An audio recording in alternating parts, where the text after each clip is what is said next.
My man, Coach T, woo-wee. When my man speaks, my man speaks. I believe that rumors were started and people were having conversations about a coach by the name of Coach Tomlin being a candidate for LSU or USC, but more importantly, it was USC. That was the one that, inspired him to be asked a question. And boy, did my man shut that down. Wow. I don't blame him. It was a stupid question. What else do you expect him to say? Seriously? But I was just laughing because, it's even funnier coming from the source. Yes, go ahead. But, when I think of that situation, I'm just like, the whole brunt of the USC connection was the Carson Palmer. Where he just said it on the radio. Yeah. USC might be interested in him, right? It wasn't anything of Tomlin's interested in USC. It was like, we're looking at guys. I haven't heard it, but this is from what I know, because we brought it up last podcast. It was just like, they could be looking at Tomlin. To think that Tomlin's interested based off that, or even to ask him the question in the middle of a Steelers season. That's my part. Insane. But who do you fault? Do you fault Carson Palmer for that? Because to me, I didn't think Carson Palmer did anything different than what Ryan Clark did. Ryan RC just said, even us speculating on stuff. If he did it, it would be cool. But should we trade for Odell? Should we trade for Brandon Cook? I mean, it happens. Right. Yeah. But it's like, I wouldn't necessarily ask him that because it had no legs to it. No, definitely not.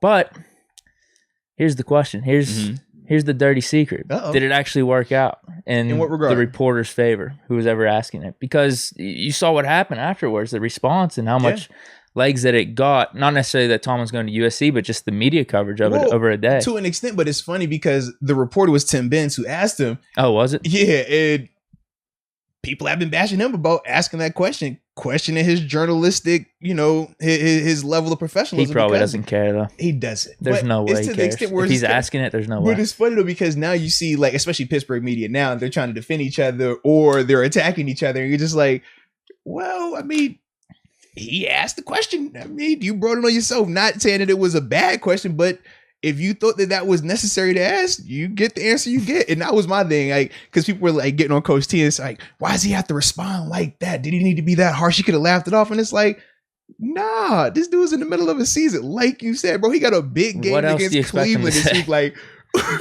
And if he doesn't respond sternly like that, we know the question would just continue to happen again. That's question the other part. Or the rumors a month down the line. Tomlin didn't dispute it completely. Mm-hmm. And USC still hasn't found their guy yet. So it would just keep going on. So I felt that it wasn't overkill.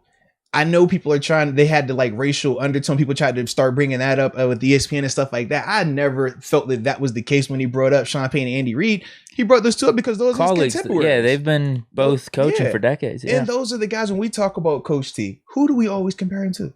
Sean Payton. The only one missing is Pete Carroll and probably Belichick. Right. Most people leave out Belichick because it's like, okay, he's the outlier. He's like the Nick Saban of the NFL in terms of just how many championships he's accumulated. But in terms of the guys he named, those are just his contemporaries. So I never thought of it negatively either from that standpoint. It was just like, you ask him that question, my man could be upset. He trying to prepare for these Browns and let's be real, we got to get this win this weekend. Do you want to be dealing with USC or you want to be dealing with, how we going to stop this run? What we're going to do with these receivers? That's the thing the Coach T want to talk about right now, man. Yeah, and that should be the main focus. Yeah. Maybe this is a little boost, a little chip on the shoulder even, a little galvanizing. Hey, you saw what Joe Hayden tweeted out. Joe Hayden was hype. I ain't going to lie, hype too. What'd he say? I'd run through a wall. Yeah, and the thing is, man, that's the thing why as players, why we love Coach T, though. Because it's like, he's not just going to say fluff. If he's passionate about it, he truly means it, he's going to go out there and say it. And the same thing that he delivered to those guys in that room is the same thing that he's going to say in that interview. And that's the thing that you're as a player, you're bro, you just want honesty. You want transparency. We heard, who was it? TG, when he was on the show, right? He said, man, Coach is one of the most honest and transparent coaches you will ever be around. And as a player, man, you will run through a wall literally for a guy like that, man. Never say never. Yeah. But never. Yeah, it was great. Yeah. It was a great response. I liked it a lot, man. It really was. Yeah. But yeah, I don't think there's anything more to this outside of just seeing how Tomlin reacted, enjoying it, seeing how some of the players reacted too. And it's maybe this could be flipped into a positive. Well, at least for the short term. Maybe something for this. It's not going to be something 3 weeks down the line. Right. Oh, remember when Tomlin was asked that USC question? It's up on the locker room or something. Right. But no, I do agree, though. I do think this weekend that does help, though. because the guys are going to come out extra motivated. Yeah. I mean, when you talk about your coach doubling down like that, I mean, how often do we talk about how speculation gets started and then how the rumors continue because a coach won't just say, I'm not interested. They'll say, well, you never say never. The timing isn't right now. We just focus on this team. Like, no. If you want to nick it in the butt, this is how you do it. You ain't got to talk about it no more. So I like it. We got to talk about our friends over at DraftKings. The leaders in the sports booking realm. The guys that are not only safe, but secure and reliable. We talk about them.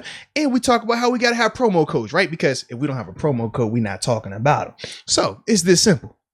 First time users out there. Deke was a first-time user. We all were first-time users. But when it's your first time on DraftKings, if you use the promo code MOATS, simply MOATS, you'll receive up to $1,000 in deposit bonus money. It's a dope concept. It's essentially free money. Just type in the name MOATS and you get free money when you put your money in. Who could beat that, baby? Who could beat that? But when we talk about safe, secure, reliable, this is the app that you want, man. DraftKings Sportsbook, baby. They are number one, and that's why we like them, baby. It's that simple. Yeah. It is that simple. But we do know occasionally people have problems with gambling. We've all had problems. I've had problems. We want people to have fun gambling. Yes. And the best way to do that, if you know somebody that has an issue, what you got to do? You got to call 1-800-GAMBLER. Oh, yeah, 1-800-GAMBLER. If you got a problem with gambling, crisis counseling, referral services, call 1-800-GAMBLER.